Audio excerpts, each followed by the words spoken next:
Le venture capital désigne l'activité d'investissement dans des startups à forte croissance. L'équipe d'investissement d'un fonds de venture capital a pour objectif d'identifier les startups les plus prometteuses. Le fonds investit dans le but de générer un retour sur investissement à l'issue d'une sortie, aussi appelée exit, qui correspond à la vente des actions.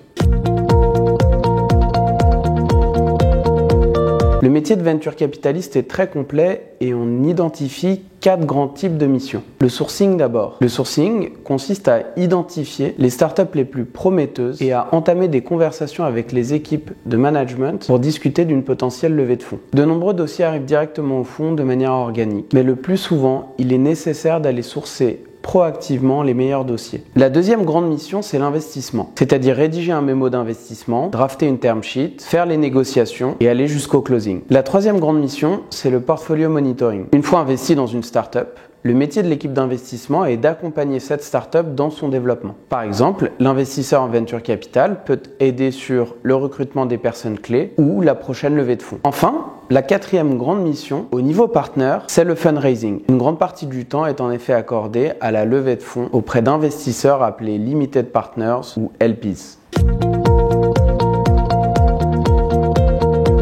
Un investissement en venture capital se décompose en plusieurs étapes. Dans un premier temps, c'est l'analyse du dossier d'investissement. L'entrepreneur présente la société et son business plan et rencontre souvent plusieurs investisseurs différents. Le fonds de venture, lui, rencontre l'équipe fondatrice, étudie le business model, le marché, l'équipe et le produit. Le fonds essaie de se faire une idée sur le potentiel de croissance de cette startup. Plus un fonds d'investissement investit dans des sociétés matures, puis il va baser son analyse sur la donnée historique de la société. Cette phase d'analyse comprend de nombreux allers-retours entre l'équipe d'investissement et le management de la startup. Dans un second temps vient la term sheet. En cas d'opinion favorable, le fonds précise les conditions d'un potentiel investissement dans ce document. La term sheet n'est pas un document engageant. Elle donne lieu à des négociations entre le fonds et la startup qui essaient en général d'avoir plusieurs term sheets de fonds différents. Dans un troisième temps, c'est la phase de due diligence. Elle correspond à l'audit de tous les points clés du business. Grâce à des cabinets externes, le fonds valide la situation financière, juridique, fiscale, sociale et environnementale de la startup. Cette séquence permet de détecter les zones de risque du business et de confirmer que toutes les informations fournies par la startup sont exactes. Enfin, la dernière phase correspond à la finalisation des documents contractuels et au closing de l'investissement. L'investissement est réalisé et les fonds sont apportés à la startup.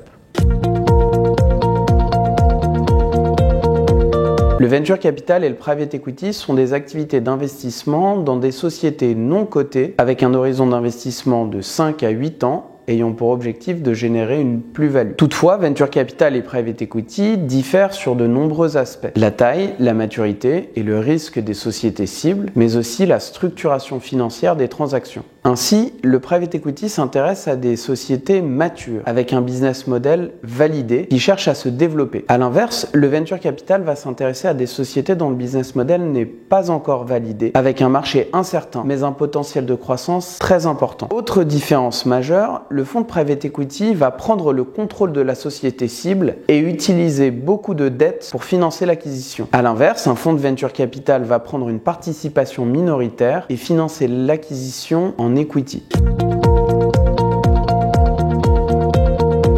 Les fonds de venture capital ont des équipes de taille très réduite et recrutent donc très peu. C'est par ailleurs un métier extrêmement plébiscité par les jeunes diplômés. C'est pourquoi les places de juniors en CDI y sont très chères. Il est beaucoup plus simple d'y décrocher un stage. Pour cela, il est recommandé d'effectuer un stage préalable en start-up, en GAFAM ou en banque d'affaires. Pour y décrocher un CDI, il est indispensable d'avoir effectué plusieurs stages dans l'écosystème tech et venture. Idéalement, il faut avoir réalisé un stage préalable en fonds de venture capital. Enfin, si le background académique est important dans ce secteur, il n'est pas suffisant. Il est indispensable d'avoir une vraie histoire à raconter sur son intérêt pour le secteur et une passion démontrée pour les startups.